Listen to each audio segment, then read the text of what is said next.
magandang umaga sa inyo lahat. Magandang umaga. Ito pag-usapan po natin ang mga kapalpakan ng mga tauhan ni BBM patungkol sa baha.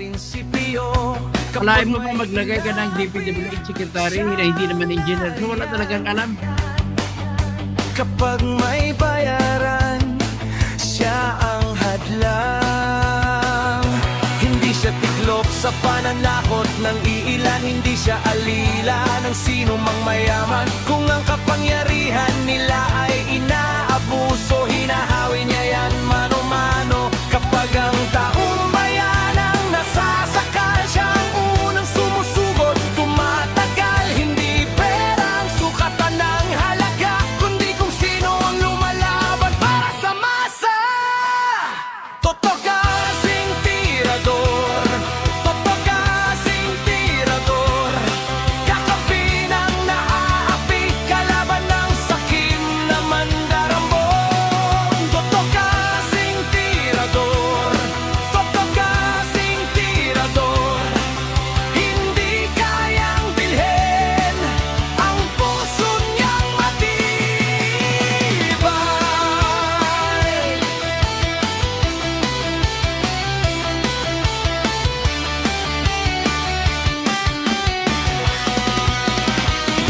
Mga magnanakaw sa pondo ng bayan, nanginginig kapag siya ang nandyan. Bawat piso, bawat sentimo, kailangang sagutin sa mata ng tao. Huwag nang ngiti para sa mandarambong walang pwesto, para sa sumisip-sip kapag ang hustisya ang pinag-uusapan. Siya ang bantay sa gitna ng laban. Kung may nilulunod ang kasinungalingan, siya ang boses na hindi tatahimik. Sa bawat galaw ng mapagsamantala, may salubong na paninindigan niya. Toto kasing tirador, toto kasing tirador, kakampi ng naaapi, kalaban ng sakim na buwaya. Toto kasing tirador, toto kasing tirador, hindi kayang bilhin ang puso niyang matibay. Hindi lahat ng malakas ay tama, hindi lahat ng tahimik ay duwag. Kapag ang bayan ang pinagkakaitan, siya ang unang humaharap. Toto kasing tirador, toto kasing tirador, kakampi ng naaapi, kalaban ng sakim na buwaya. Toto kasing tirador, toto kasing tirador, sa taong bayan nagkatayo, hanggang dulo ang paninindigan.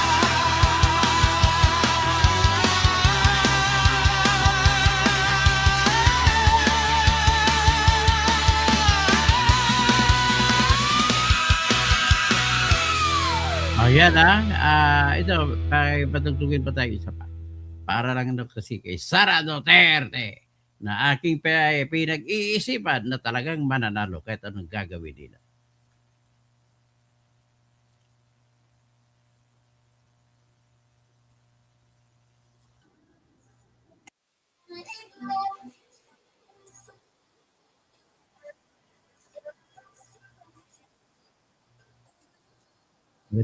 Ulit.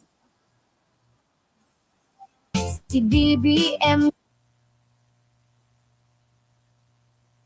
Sara, wala nang iba. Sara lang pag-asa. Sara, siya lang makapakulong. Mga kontraktor ubusin niya. Si BBM Sandro ikulong niya. Si Tamba Zaldi ikulong niya. Tapang at malasakit ibalik, para bayan ay manahimik. durugin ang sindikato. Sa korte, sa DPUA, sa DS Void, sa PhilHealth. Okay, so yan ang ano pag-usapan natin ngayon. Ay itong si Vince Dizon. Nakakahiya ka, Vince? Kakahiya ka? Pakinggan muna natin ang interview sa kanya. No? Ang interview, naggagalaiti sa galit, pero pakinggan muna natin ang interview sa kanya. Ano bang ginagawa nitong taong ito?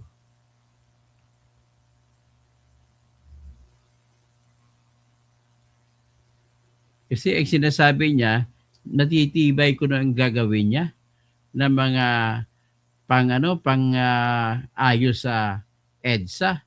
Ang nangyari, isang wala pang isang taon ay naggiba na.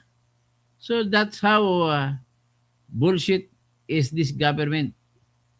So yan po ang nakikita natin. Ngayon pakinggan po natin yung sinasabi dito. Sana ba yung mga kwan?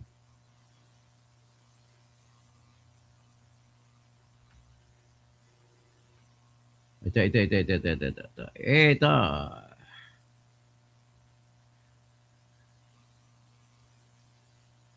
So,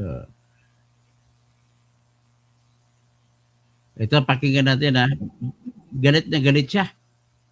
Sobrang galit. Ay, nakakahiya talaga. Engineer ako. Alam ko ang gagawin kung ako ang DPWH Secretary. Ikaw, hindi lagay ka DPWH Secretary, di mo naman alam ginagawa mo. Pakinggan natin yung DPWH Secretary na hindi engineer. Dahil sa sira sa EDSA, wala pang isang taon, 6 na buwan pa lang nakalipas, ang inayos na sa EDSA, giba na. Puta naman, oh. Ano nangyari nito eh? Kabago-bago. Bakit ang kaganyan? Pinaka-depressed na section, sir. Putang ina talaga, oh. Dapat na-anticipate natin to eh. Parado eh. Wala, Ayan, oh, hindi Carlo. gumalabas, oh. Kita mo doon, oh. Tinan mo, Hindi ayan. yun. Hindi gumalabas eh. Hindi gumulusot, oh. So, ang nangyayari, since lowest point to ng phase 1, lahat ng tubig, kita mo naman, oh, ayun, oh. Lahat ng tubig na bumababa dito, naiiwan. Wala kasi tayong drainage dito eh. Ideally sana, may drainage ka dito sa gitna para nagde-drain siya dito. Pero wala eh. Dahil sa mga barrier ng busway, hindi nakakalabas yung tubig. Nagalit na nga ako sa mga to eh. Bakit hindi naman Akala ko ba magaling ka? Kung magaling ka po, ang engineer na dapat sana pinahandle mo niyan, hindi ikaw. Eh ngayon, sinisisi mo yung traffic barrier na dinadaanan ng mga busway na naging dahilan na hindi nakalabas ng tubig at nagdulot ito ng mga bitak-bitak. Ibig sabihin ng mga nilagay mong asfalto, tanggal. nang na-anticipate yun? Iniisip nila, magde-drain naman yung tubig dun sa mga butas na yan. Eh, hindi nangyari. Early this morning, maglalagay na ng gaps dyan para lumabas yung tubig. Tapos, pag inayos natin to, kailangan i-slope natin ng paganon. Pagka medyo para kang gumanda na yung engineer, panahon, ayusin na to ng permanente. Fix it, no cost to government, the contractor has to fix that. And then we have to just make sure that the Aba, sinisisi mo kontraktor ha. Eh, binigyan nyo ng pera, binigyan kayo ng kontraktor ng pera eh. Kaya substandard ng trabaho. Substandard! Substandard! Grabe. water does not stay. O yan ha. O, so ngayon, yan ang sinabi niya. Pakinggan natin ang mga sinabi niya noon na assurance niya. Pakinggan natin ang sinabi niya noon. Ha? Ito. Mga 6 months ago, sinabi niya, ay, pag hindi ka engineer, hindi mo po alam ang trabaho dyan. Kami lang ng mga engineer ang marunong dyan. O, ito ay ginawa mga 6 months ago pa. Interview. Pakinggan natin ang interview sa kanya. How can you assure us that yung gagawin pong rehabilitation sa EDSA will last us a long time at hindi po after 1 year or 1.5 years ay butas-butas na Ganda naman pong ito? tanong yan. Unang-una, Gandang ang tanong ha? ginagamit nating aspalto ngayon at itong pagre-reblock natin, no, talagang piling-pili. Talagang pinipili. Iba ka katuklap. Tuklapan ng mga kalsada mo ngayon. Sabihin, nung una kasi ang plano, Pinky, talagang babakbakin yung buong EDSA mula Rojas Boulevard hanggang Monumento. Yan, tinanggihan ng Pangulo yan. Sabi niya, find a better way para hindi naman mahirapan ng mga kababayan natin. Ang problema, wala ka naman kakahiyan kasi hindi ka engineer. Kung ano better way. Nakwing-weting. And find better technologies that other countries have Better technology, ha? Bakit pumalpak? Hindi kayo naka-find? using already. So, yan ang pinilit natin gawin. No? Napilit niyang gawin. Nagawa niyo na ba? Talagang yung mga engineers natin naganap ng bagong paraan. At ito na yon, no? Yung bagong Yan na yan, ha? O ngayon, fast forward, 6 months later, ito na ngayong araw. Bakit puro backpack? paraan, gumagamit tayo ng mas matibay na asfalto na ginagamit lang sa Pilipinas ngayon sa ating mga expressway, sa mga sa NLEX, SLEX, Skyway, SCTEX, etc. Katawa-tawa ka. At sa mga runway, sa mga airport. First time natin ginamit itong asfaltong ito sa Natatawa si Pinky Wave sa'yo. ating mga Is it normal national roads. I'm assuming it's more expensive than the It's a usual. little more expensive, pero dahil nga nagbaba din tayo ng presyo ng ibang mga materyales, actually, mas mababa.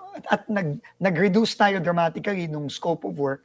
Yung original na 17 billion na budget para dyan, tingin ko lampas 5 billion lang, o wala pang 6 billion. Wala ba 6 million? Ang gagastusin natin for the entire stretch of it. Northbound and southbound. Both. And Both how ends. long is that supposed to last? Ang sinasabi sa atin, minimum 5 years. 5 years? Bakit wala pang 1 year na sira na? How can you assure us that yung gagawin pong rehabilitation sa EDSA will last us? Wala na. Ano na? Resign. Grabe, ito, pakinggan mo na natin isang... Ay, nako, paano ba ito? Dapat mag-resign ka na, amigo. Hindi ka naman engineer. Kakahiya sa aming mga engineer yan. Ayon kay DPWH Secretary Vince Dizon, nasa 50% na ang pagkukumpuni, kabilang ang pagsasaayos sa mga sidewalk. Nakikipag-ugnayan na rin ang ahensya sa MMDA. Ang balita, sa problema, wala nang laman. 24/7 road work sa darating na Holy Week. Check na, good morning. Ice Reyes.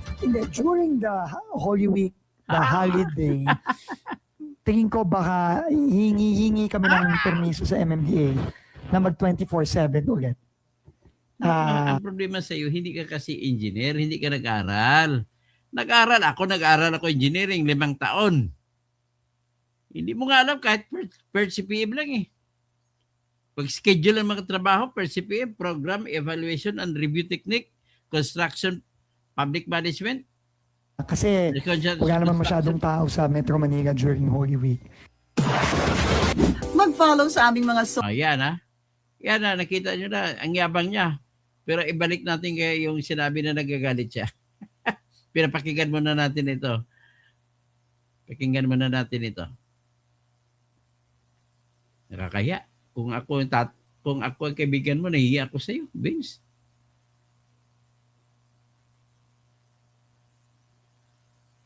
Sa EDSA. Wala pang 1 taon mula nang ayusin pero tad-tad agad ng lubak ang ilang bahagi ng EDSA. Ang mga bagong asfalto kasi nabakbak dahil sa ulan. Nakatutok si Oscar Oida live. Labang mo sa bagong teknolohiya. Oscar. Yes, Vicky, wala masyadong pagbaha sa Metro Manila ngayong araw.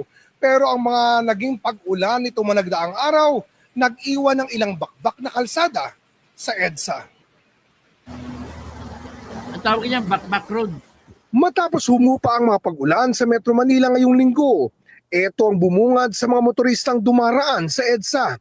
Natadtad na naman ng lubak ang pangunahing lansangan ng Kamaynilaan.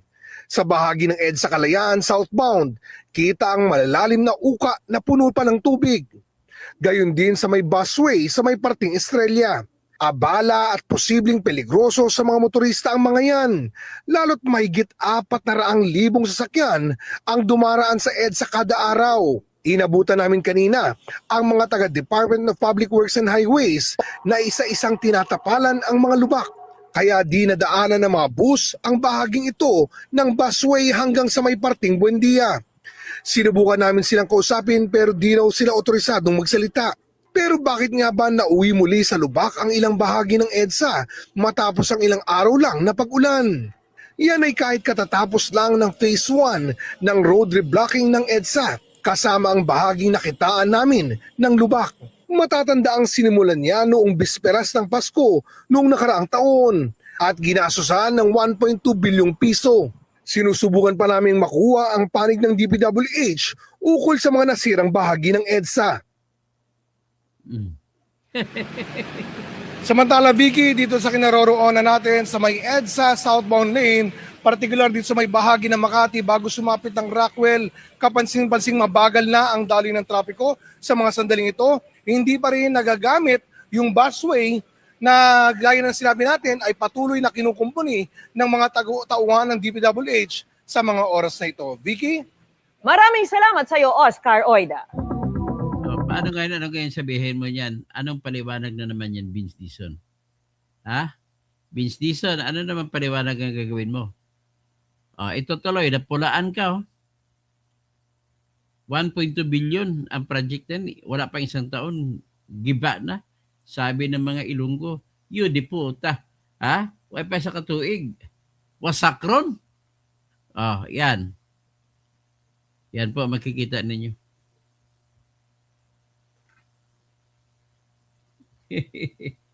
Ay, nako. So, paano ngayon yan, Mr. Vince Dizon? 1.2 billion EDSA rehabilitation project na binida ni Dizon noon. Wala pang isang taon, may sira na. Wala pang isang taon mula nang sinimulan ng 1.2 bilyong EDSA rehabilitasyon, ngunit ilang bahagi ng bagong asfalto ay nabakbak at nagkalubak na kasunod na pag-ulan. Sa oras ng 24 oras kabilang sa mga nasira ang ilang bahagi ng EDSA southbound sa kalayaan natin sa busway kung saan nakikita rin ang mga tauhan ng DPWH na nagkukumpuni at nagtatapal. Ang phase 1 ng proyekto ay sinimulan noong disperas ng Pasko noong nakaraang taon dahil sa maagang pagkasira ng ilang bahagi umano ito ng mga tanong sa social media tungkol sa kalidad at tibay ng rehabilitasyon. Okay? Wala na tayo. Ipakita ko nga yung paggalit niya. Patingnan niyo, matutuwa ko sa pagbumura niya.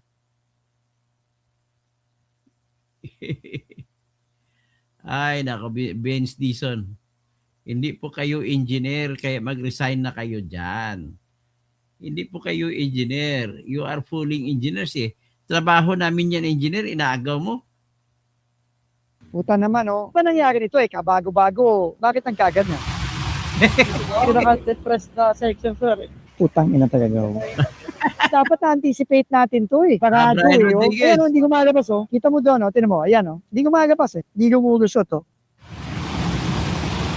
So, ang nangyayari, since lowest point to ng phase 1, lahat ng tubig, kita mo naman, oh, ayun, oh, lahat ng tubig na bumababa dito, naiiwan. Wala kasi tayong drainage dito eh. Ideally sana, may drainage ka dito sa gitna para nagde-drain siya dito. Pero wala eh. Dahil sa mga barrier ng busway, hindi nakakalabas yung tubig. Nagalit na nga ako sa mga to eh. Bakit hindi naman nang anticipate yun eh. Iniisip nila, magde-drain naman yung tubig dun sa mga butas na yan. Eh, hindi nangyari. Early this morning, maglalagay na ng gaps dyan para lumabas yung tubig. Tapos, pag inayos natin to, kailangan i-stroke natin ng paganon. Para kang engineer, na yung panahon, ayusin na to ng permanente. Fix it, no cost to government, the contractor has to fix that. And then we have to just make sure Brian, that the water does not ano stop. sabi mo, Brian Rodriguez? Ito lang po, ako ay magsasalita bilang isang engineer. Bilang isang engineer po, magsasalita ako. Anong sasabihin natin? Ang sasabihin ko po ganito yun. Ang asfalto po na nilagay ninyo ay pinatong lang ninyo sa simento. Ngayon, ang asfalto po, ang ugali ng asfalto, kapag mainit ang araw, kumakapit yan ng husto sa tinapatungan ninyo. Ang problema, nakapatong ba yan? Kung umulan, lalamig ang asfalto, ay dadaanan ng gulong tutuklap yan. So, wala pong mangyari. ladies and gentlemen, ang asfalto po ay ginagamit na pantago ng kabulukan sa pag-construct. Pag magsagawa ako ng highway at ang highway na gagawin ko ay halimbawa, ang dapat na timpla 1:2:4. Kada 4 na buhangin.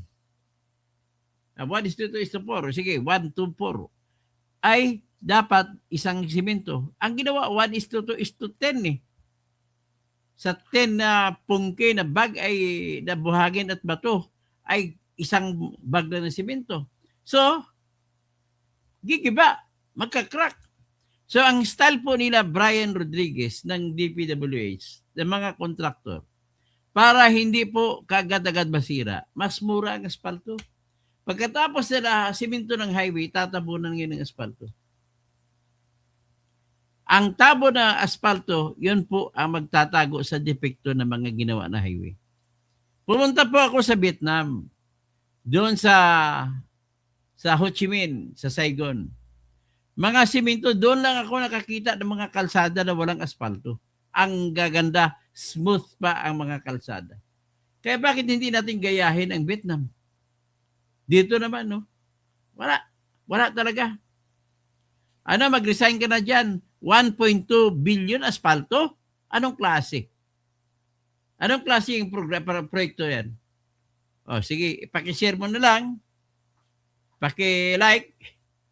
At paki-like na lang ako. Paki-follow ako sa Facebook, sa TikTok, sa Instagram, at saka sa Twitter. At saka, kung lagi ninyong alalahanin, kailangan ilaban natin ang ating bayan, ilaban natin ang konsensya. Kaya ilalaban natin ang konsensya kung tayo patuloy na nagkipaglaban. Okay? So, walang api at kung walang magpapaapi. Ang sabi ni Freddy Aguilar, ang pinakamagaling na Ilocano singer, sabi niya, ang nagwawagi ay hindi umaiyaw. Ang hindi umaiyaw ay nagwawagi. Ano? Ang nag-ayaw ay di nagwawagi. Ang nagwawagi ay di umaayaw. Oh, tandaan niyo po yan. Ha? O, gano'n na lang. Magandang umaga po.